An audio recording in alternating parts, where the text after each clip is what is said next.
আমরা যদি আমাদের আক্কেল কাজে লাগাই, ইন্ডিয়া জিন্দেগিতে এমন কিছু বলবে না বা এমন কিছুতে সাপোর্ট করবে না যাতে বাংলাদেশের মানুষের ভালো হবে। ইন্ডিয়ানরা যা বলবে ঠিক তার উল্টা দিকে দাঁড়াবেন। ইন্ডিয়া যদি বলে না নির্বাচন এখন দা ঠিক হবে না, প্রফেসর ইউনূসের সরকার আরো থাকুক, আপনি তখনই কবেন প্রফেসর ইউনূসের পদত্যাগ চাই, প্রফেসর ইউনূস ক্ষমতা ছাড়ো, বুঝাও। রাজনীতি কালে খুব জটিল কিছু না, ইন্ডিয়া যা কবে তার উল্টা দিকে আমাদের মঙ্গল। দর্শক, পিনাকি ভট্টাচার্যের এই কথার মাধ্যমে আপনি কি বুঝতে পেরেছেন?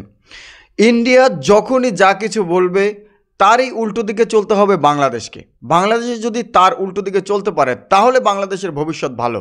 বুঝতে হবে রাজনীতি যে খুব সহজ একটা বিষয়, তিনি কিন্তু সেটা বুঝিয়েছেন, তিনি কিন্তু সেটা বলেছেন। বিশেষ করে বাংলাদেশের রাজনীতির প্রেক্ষাপটটা তিনি বুঝিয়েছেন যে যদি যদি ইন্ডিয়া বলে নির্বাচন, তাহলে বলতে হবে না নির্বাচনের দরকার নাই। যদি ইন্ডিয়া বলে এই মুহূর্তে নির্বাচনের কোনো দরকার নেই, অন্তর্বর্তী সরকার আরও থাকুক, তাহলে ওই মুহূর্তেই নির্বাচন দিতে হবে, প্রফেসর ইউনূসের পদত্যাগ চাইতে হবে।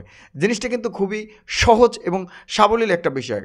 ইন্ডিয়া যা বলবে তার বিপরীত আমাদেরকে করতে হবে। তার মানে বুঝতে হবে ইন্ডিয়া যা চায় তা তাদের স্বার্থের জন্য চায়, আমাদের জন্য চায় না। আমাদের ভালো ইন্ডিয়া কখনো চায় না। আপনারা জানেন হয়তো যে আজ সকালে ভোরবেলায় ইন্ডিয়া কিন্তু পাকিস্তানে হামলা করেছে। সেখানে এ পর্যন্ত প্রায় 10 থেকে 15 জন মানুষ নিহত হয়েছে। তারা বেসামরিক জায়গায় আক্রমণ চালিয়েছে, সামরিক কোনো এলাকায় আক্রমণ চালায়নি। এটা তাদের কাপুরুষতার লক্ষণ।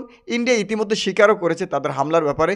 তবে এক্ষেত্রে এখন উচিত ইন্ডিয়ার আশেপাশের সকল দেশগুলো একত্রিত হয়ে ইন্ডিয়ার উপর আক্রমণ করা। তাহলে ইন্ডিয়ার জীবনের তরে জনমের একটা শিক্ষা হয়ে যাবে। চলেন নির্বাচন নিয়ে আরও কিছু ভিডিও আমাদের আছে, সেই ভিডিওগুলো আমরা একে একে দেখি। নির্বাচনে এটা শয়তানও আপনার ইয়াতে ঢুকতে পারবে না। পুলিশ ধরেন যে পুলিশের চোখের টিনের চশমা থাকবে, আইন যেটা বলবে সেটাই একদম নিশ্চিত থাকে। কল্পনা করতেও পারবেন না যে এবার ভোটে কত মানুষ আসবে। প্রধান উপদেষ্টা তো এই গত পুলিশ উইকেই তো বললেন যে নির্বাচনে আসতেছে, পুলিশ হচ্ছে আমার সবচেয়ে গুরুত্বপূর্ণ এবং শক্তিশালী টিম।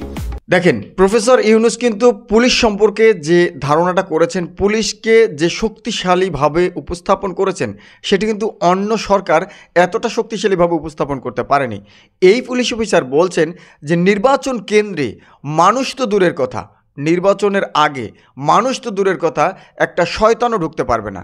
তার মানে কতটা সিকিউরিটি হচ্ছে, আর এবারের নির্বাচনটা যে কেমন হচ্ছে সেটা চোখে না দেখলে আপনি বুঝতে পারবেন না। নির্বাচন ছাড়াও কিন্তু আমাদের দেশে কিছু মানুষ নির্বাচিত হয়ে যাচ্ছেন, আবার কেউ নির্বাচিত হওয়ার জন্য বারবার আপিলও করছেন আদালতে। কিন্তু আপনার ডিউ প্রসেসটা কেন অবৈধ? ওই নির্বাচনকে আপনি কি মনে করেন? না, নির্বাচন তো অবশ্যই, নির্বাচন যদি অবৈধ হতো তাহলে পরে তো কোর্ট এইভাবে একটা রায় দিত না। কোর্ট তো অবশ্যই আমাদের যে স্থানীয় সরকার বলে এসেছে যে নির্বাচন অবৈধ এই সময়, তাহলে ওইটা আমি কি বলে এসেছি তার থেকে ইম্পর্টেন্ট হলো আমার আর্জিতে আমি কি আবেদনটি কি করে। দেখেন, এতদিন পর্যন্ত 16 বছর পর্যন্ত কিন্তু বিএনপি নির্বাচনে অংশগ্রহণই করেনি। বিএনপি অংশগ্রহণ করেনি তার কারণ নির্বাচন সুষ্ঠু হবে না তারা জানতো, এজন্য তারা নির্বাচনে অংশগ্রহণ করেনি। নির্বাচনের পরে বিএনপি কিন্তু সর্বপ্রথম ডাক দিয়েছে, সর্বপ্রথম বলেছে এই নির্বাচন বৈধ হয়নি, নির্বাচন অবৈধ হয়েছে। তাহলে সেই অবৈধ নির্বাচনে কিভাবে সেই অবৈধ নির্বাচনের মেয়াদে আবার একজন মেয়র হয়? সেই অবৈধ নির্বাচনটা কিভাবে বৈধ হয়ে যায়? আওয়ামী লীগের সময় তখন নির্বাচনটা অবৈধ ছিল, এখন আওয়ামী লীগ চলে যাওয়াতে কি নির্বাচনটা বৈধ হয়ে গেছে? আসলে 3টা নির্বাচনই ছিল একেবারে অবৈধ নির্বাচন। তাহলে সেই অবৈধ নির্বাচনকে এখন বৈধতার তকমা লাগিয়ে কেন আমাদেরকে পুনরায় ক্ষমতা দখল করতে হবে? ও বুঝছি, যদি স্থানীয় সরকার ক্ষমতা দখল করা যায় তাহলে জাতীয় পর্যায়ের জাতীয় নির্বাচনেও কিন্তু দখল করা যাবে। এটাই হচ্ছে মেন বিষয়, আমি যতটুকু বুঝতে পেরেছি। চলেন পরের ভিডিওটা দেখি। বাংলাদেশের 3টা ভারত বান্ধব সরকার ছিল, মুজিব, এরশাদ আর হাসিনা। দেখেন, পিনাকি ভট্টাচার্যের এই কথাটা কিন্তু খুবই গুরুত্বপূর্ণ কথা। বাংলাদেশের 3টা স্বৈরশাসক ছিল, মুজিব, এরশাদ, হাসিনা। এই 3টা স্বৈরশাসকই কিন্তু আর নেই, বাংলাদেশে নেই। এই 3 জন স্বৈরশাসকের একজনও বাংলাদেশে নেই। 2 জন মারা গেছেন, একজন কিন্তু পালিয়ে গেছেন। 3টাই স্বৈরশাসক। জিয়া আর খালেদা জিয়া এই 2 জন প্রবল ভারত বিরোধী ছিল জন্য তাদের স্বৈরশাসক হইতে হয় নাই, একজনকে মরতে হয়েছে। এই যে পিনাকি ভট্টাচার্য ভারত বান্ধব যে সরকারের কথা বললো, স্বৈর শাসকদের কথা বললো, আসলে এরা কি স্বৈর শাসক ছিল নাকি এরা কোনো নেতা ছিল, দেশের জন্য ভালো চেয়েছে? আপনি আমাদেরকে জানিয়ে যেতে পারেন আমাদের কমেন্ট সেকশনে। চলেন পরের ভিডিওটা দেখি। জিয়ারে তো খুন করেছে তাই না? দেখেন, জিয়াউর রহমানকে যে রয়ের এজেন্টেরা খুন করেছে এটা কিন্তু একেবারে বাস্তব প্রমাণিত একটি বিষয়। জিয়াউর রহমানকে যারা খুন করেছে তারা রয়ের এজেন্ট, কিন্তু বিএনপির এই নেতাকর্মীদের মধ্যে বিএনপির মহাসচিব তিনি কিন্তু কখনো র নিয়ে কথা বলেন না। কেন? কারণ জিয়াউর রহমানকে তো রয় খুন করেছে, তাহলে আপনি র নিয়ে কেন কথা বলেন না? এটা কোনোদিন বলিছে? বলে নাই।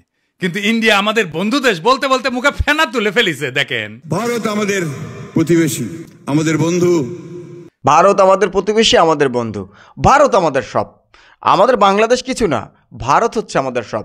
যাদের কাছে ভারত সব তারা কখনো কোনো দিন বাংলাদেশের ভালো চাইতে পারে না, ভালো চাইতে পারে না।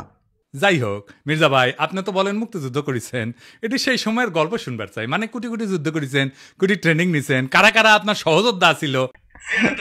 নাই নাই, এই ধরনের কোনো কিছু তার কাছে নাই দাদা। এই ধরনের কোনো জবাব সে দিতে পারবে না, কারণ আমরা জানি ইতিহাস, তার বাবা কে ছিল, কি ছিল, দেশের জন্য কি করেছে এবং তিনি দেশের জন্য কি করেছেন, এগুলো ইতিহাসে আছে, আমরা জানি। অতএব এই কথাগুলো বলে তাকে আর লজ্জা দিবেন না পিনাকি দাদা। চলেন একজন সাধারণ মানুষের কথা শুনি, যিনি কিনা বিগত দিনে বিএনপি করত, এখনও বিএনপি করে, কিন্তু তিনি কি বলছে সেটি দেখতে দেখতেই আজকের ভিডিও শেষ হবে। আমি বিদায় নিয়ে নিচ্ছি, ইনশাল্লাহ দেখা হচ্ছে পরবর্তী কোনো ভিডিওতে। আল্লাহ হাফেজ। আমি নিজে বিএনপি করি, কিন্তু বিএনপি কোন দলই ভালো না, বিএনপি আরো খারাপ, আওয়ামী লীগের চেয়ে বড় খারাপ বিএনপি। কিভাবে বুঝলেন, কেন বললেন? আরে এখন যে নির্বাচন দেয় না, এখন বাজি লাগাই দিছে, চাঁদা তোলে, এরপরে দক্ষিণ বাজারে সিএনজিতে অটোতে তারা পয়সা তুলে খায়। আচ্ছা, তার মানে কি নির্বাচন দিলে আর ক্ষতি হতে পারে? নির্বাচন দিলে আরো ক্ষতি। আমরা চাই ইউনূস আরো 5 বছর ক্ষমতায় থাকুক, সুন্দরভাবে দেশ চলবে।